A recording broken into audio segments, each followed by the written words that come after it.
ನಮಸ್ಕಾರ. ಬುದ್ಧ ಶಾಂತಿಯ ದೂತ. ಬುದ್ಧನ ಹತ್ರ ಶಾಂತಿಗಾಗಿ ಸಾಕಷ್ಟು ಜನ ಬರ್ತಾ ಇದ್ರು. ಶಾಂತಿಯ ಮಾರ್ಗವನ್ನು ಬುದ್ಧನಿಂದ ತಿಳಿದುಕೊಳ್ಳಲು ಸಾಕಷ್ಟು ಜನ ಬರ್ತಾ ಇದ್ರು. ಹಾಗೆ ಬಂದಂಥ ಒಬ್ಬರಲ್ಲಿ ಬುದ್ಧನನ್ನು ಕೇಳ್ತಾರೆ, ನನಗೆ ಸಂತೋಷ ಬೇಕು, ನಾ ಏನು ಮಾಡಬೇಕು ಅನ್ನೋ ಒಂದು ಪ್ರಶ್ನೆಯನ್ನು ಆ ಬುದ್ಧನ ಎದುರು ಹೇಳ್ತಾರೆ. ಆಗ ಬುದ್ಧ ನಸುನಕ್ಕು ಅವ್ರ ಪ್ರಶ್ನೆಗೆ ಉತ್ತರಿಸ್ತಾನೆ. ಆ ಬುದ್ಧನ ಉತ್ತರ ಬಹಳ ಸುಂದರವಾಗಿತ್ತು ಮತ್ತು ಸರಳವಾಗಿತ್ತು. ಆ ಪ್ರಶ್ನೆಯಲ್ಲಿಯೇ ಬುದ್ಧ ಉತ್ತರಿಸಿದ್ದ. ನನಗೆ ಸಂತೋಷ ಬೇಕು ಅನ್ನುವ ಮಾತು ಏನಿತ್ತಲ್ಲ, ಆ ಕೇಳುವುದನ್ನೊಂದು ಆ ಭಕ್ತನದ್ದು, ಆತನ ಮಾತಿನಲ್ಲೇ ಸಂತೋಷದ ಮಾರ್ಗ ಇತ್ತು. ಬುದ್ಧ ಅದನ್ನು ತೋರಿಸ್ಕೊಡ್ತಾನೆ.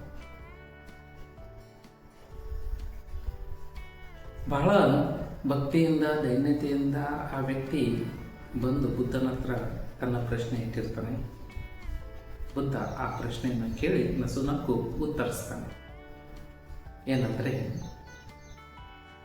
ನನಗೆ ಸಂತೋಷ ಬೇಕು ಅನ್ನುವ ಮಾತು ಏನಿದೆಯಲ್ಲ, ಆ ನಿನ್ನ ಪ್ರಶ್ನೆ ಏನಿದೆಯಲ್ಲ, ಆ ಪ್ರಶ್ನೆಯಲ್ಲಿಯೇ ನಿನಗೆ ಉತ್ತರವಿದೆ.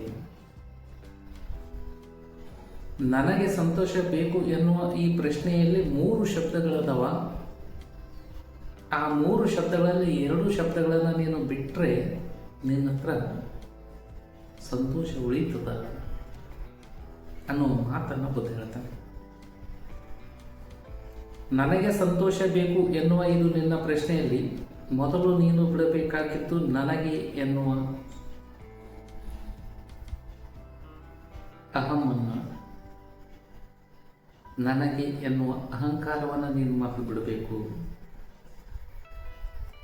ಅದಾದ ನಂತರ ಬೇಕು ಎನ್ನುವ ಬಯಕೆ ನಿನ್ನಿಂದ ದೂರ ಆಗಬೇಕು. ಆಗ ಸಂತೋಷ ಮಾತ್ರ ಉಳಿತದ ಅನ್ನುವ ಮಾತನ್ನು ಬುದ್ಧ ತಿಳಿಸಿಕೊಡ್ತಾನೆ. ನೋಡ್ರಿ, ಬುದ್ಧನ ಮಾತಿನಲ್ಲಿ ಎಷ್ಟು ಸರಳತೆ ಇದೆ ಅಂದರೆ, ಆ ಭಕ್ತ ಕೇಳಿದ್ದ, ನನಗೆ ಸಂತೋಷ ಬೇಕು, ನಾನು ಏನು ಮಾಡಿದ್ರು ನನಗೆ ಸಂತೋಷ ಸಿಗ್ತದ ಅಂತ ಪ್ರಶ್ನೆ ಇಟ್ಟಾಗ, ಆಗ ಬುದ್ಧ ಹೇಳ್ತಾನೆ, ನನಗೆ ಅನ್ನೋದು ಮೊದಲು ಬಿಟ್ಟುಬಿಡು. ನಾನು, ನನಗೆ, ನನ್ನದು ಅನ್ನುವ ಮಮಕಾರ ಅಹಂಕಾರದ ಭಾವ ಏನಿದೆಯಲ್ಲ, ಅದನ್ನು ಮೊದಲು ನೀನು ತ್ಯಜಿಸಿಬಿಡು, ಅದನ್ನು ಬಿಟ್ಬಿಡು. ಬಿಟ್ಟು ಅಂದ್ರೆ ನೆಕ್ಸ್ಟ್ ಮುಂದಿನ ನಿನ್ನ ಹೆಜ್ಜೆ ಏನಾಗಿರ್ಬೇಕಂದ್ರೆ, ಬೇಕು ಎನ್ನುವ ಭಾವವನ್ನು ನಿನ್ನಿಂದ ದೂರವಾಗಲಿ. ಇವೆರಡು, ನನಗೆ ಮತ್ತು ಬೇಕು, ಇವೆರಡು ಆ ವಾಕ್ಯದಿಂದ ಹೋಯಿತು ಅಂದರೆ ಅಲ್ಲಿ ಉಳಿಯೋದು ಸಂತೋಷ ಮಾತ್ರ. ನನಗೆ ಸಂತೋಷ ಬೇಕು, ನನಗೆ ಎನ್ನುವ ಮೊದಲಿನ ಪದ ಹೋಗಬೇಕು, ಬೇಕು ಎನ್ನುವ ಕೊನೆಯ ಪದ ಹೋಗಬೇಕು, ಮಧ್ಯದಲ್ಲಿ ಉಳಿಯುವುದು ಸಂತೋಷ. ಈ ಬೇಕು ಎನ್ನುವ ಬಂಧನದಿಂದಲೇ ನಾವು ಅದೆಷ್ಟು ತೊಂದರೆಗೊಳಗಾಗ್ತೀವಿ. ಬೇಕು ಎನ್ನುವ ಬಯಕೆಗಳು ನಮ್ಮಲ್ಲಿ ಬಂಧಿಸಿಬಿಡ್ತಾವೆ. ಆ ಬಯಕೆಗಳ ಬಂಧನದಲ್ಲಿ ವಿಲಗಲ ಒದ್ದಾಡ್ತಾ ನಾವು ನೋವನ್ನು ಅನುಭವಿಸ್ತಾ ಸಾಕ್ತೀವಿ. ಬೇಕು ಎನ್ನುವ ಬಯಕೆನೇ ಇಲ್ಲವಾದಾಗ ಅಲ್ಲಿ ಯಾವ ದುಃಖಕ್ಕೂ ಕೂಡ ಜಾಗವಿಲ್ಲ. ಅದಕ್ಕೆ ಬುದ್ಧ ಹೇಳಿದ್ದು, ಆಶೆಯೇ ದುಃಖಕ್ಕೆ ಮೂಲ ಅಂತೇಳಿ. ಜೊತೆಗೆ ನನಗೆ ಎನ್ನುವ ಭಾವವನ್ನು ಕೂಡ ಬಿಡಬೇಕು ಅನ್ನೋ ಮಾತನ್ನು ಕೂಡ ಹೇಳುತ್ತೆ. ಈ ನನಗೆ ಅನ್ನೋದು ನಮ್ಮಲ್ಲಿ ಸ್ವಾರ್ಥವನ್ನು ಉಂಟು ಮಾಡ್ತದೆ, ನಮ್ಮಲ್ಲಿ ಅಹಂಕಾರವನ್ನು ಉಂಟು ಮಾಡ್ತದೆ. ಅದು ನಾನು, ನನ್ನದು, ನನಗೆ ಅನ್ನುವ ಭಾವಗಳು ಇವೆಲ್ಲ ದೂರವಾದವು ಅಂದ್ರೆ ಆವಾಗ ನಾನು ಭಗವಂತನಿಗೆ ಸಮೀಪವಾಗಿರ್ತೀನಿ ಅನ್ನೋ ಉಪದೇಶವನ್ನು ಬುದ್ಧ ಆ ಮಾತುಗಳ ಮೂಲಕ ನೀಡ್ತಾನೆ. ನಮ್ಮೆಲ್ಲ ತೊಂದರೆಗಳಿಗೂ ಕೂಡ ಮೂಲ ಕಾರಣ ನಮ್ಮ ಬಯಕೆಗಳು ಮುಂದಾದರೆ ನಮ್ಮ ಅಹಂಕಾರಗಳು, ನಮ್ಮ ಅಹಂಕಾರಗಳು ಏನಿದೆಯಲ್ಲ ಅವು ನಮ್ಮೆಲ್ಲ ಸಮಸ್ಯೆಗಳಿಗೆ ಬೇರುಗಳು ಇದ್ದಂತೆ. ನಾವು ಸಮಸ್ಯೆಗಳನ್ನು ಬಗೆಹರಿಸಬೇಕಂದ್ರೆ ಆ ಬೇರನ್ನು ಕತ್ತರಿಸಬೇಕೇ ಹೊರತು ಮರದ ರೆಂಬೆ ಕೊಂಬೆಗಳನ್ನು ಕತ್ತರಿಸುವುದಲ್ಲ. ಬೇರು ಕತ್ತರಿಸಲಿಲ್ಲ ಅಂದ್ರೆ ಆ ಮರದ ರೆಂಬೆ ಕೊಂಬೆಗಳು ಎಷ್ಟು ಕತ್ತರಿಸಿದ್ರು ಮತ್ತವು ಚಿಗಿತಾವ, ಆ ಗಿಡ ಬೆಳಿತಾನೇ ಇರ್ತದೆ, ಅದು ನಾಶ ಆಗಲ್ಲ.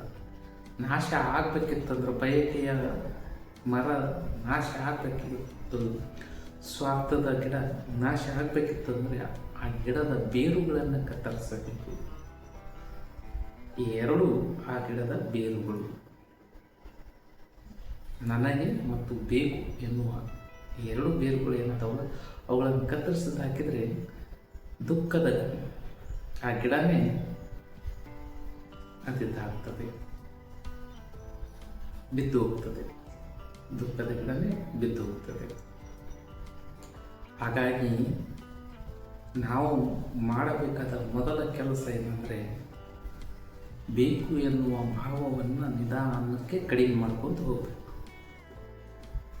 ಬಯಕೆಗಳು ಕಡಿಮೆ ಆಗ್ತಾ ಹೋಗಬೇಕು. ಕಡಿಮೆ ಆಗ್ತಾ ಹೋಗ್ಬೇಕಂದ್ರೆ ಬಂದದ್ದನ್ನು ಸ್ವೀಕರಿಸುವ ಭಾವ ನಮ್ಮಲ್ಲಿರಬೇಕು.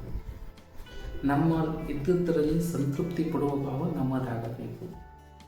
ಅಂದಾಗ ಮಾತ್ರ ನಾವು ಬೇಕು ಎನ್ನುವ ಭಾವ ಬಿಡಲಿಕ್ಕೆ ಸಾಧ್ಯ ಆಗ. ಇನ್ನೊಂದು ಮಾತು, ನನಗೆ ಎನ್ನುವುದನ್ನು ನಾವು ಆದಷ್ಟು ಕಡಿಮೆ ಮಾಡ್ಕೊತೇವೆ. ನನ್ನದು ಅನ್ನೋದು ಏನೂ ಇಲ್ಲ, ನನಗೆ ಅನ್ನೋದು ಏನೂ ಇಲ್ಲ. ಇರುವಷ್ಟು ದಿನ ಬಾಡಿಗೆದಾರರು ಅನ್ನುವುದನ್ನು ನಮ್ಮ ಮನದಲ್ಲಿ ಸದಾ ಇರಬೇಕಾಗ್ತದೆ. ನಾವು ಬಾಡಿಗೆದಾರರ ಕಲ್ಪನೆ ನಮಗೆ ಸದಾ ಇತ್ತು ಅಂದ್ರೆ ನನ್ನದು ನನಗೆ ಅನ್ನುವ ಭಾವಗಳೆಲ್ಲ ದೂರ ಆಗ್ತವೆ. ದೂರ ಆಯ್ತಂದ್ರೆ ದುಃಖನೂ ಕೂಡ ದೂರ ಆಗ್ತದೆ. ಧನ್ಯವಾದಗಳು.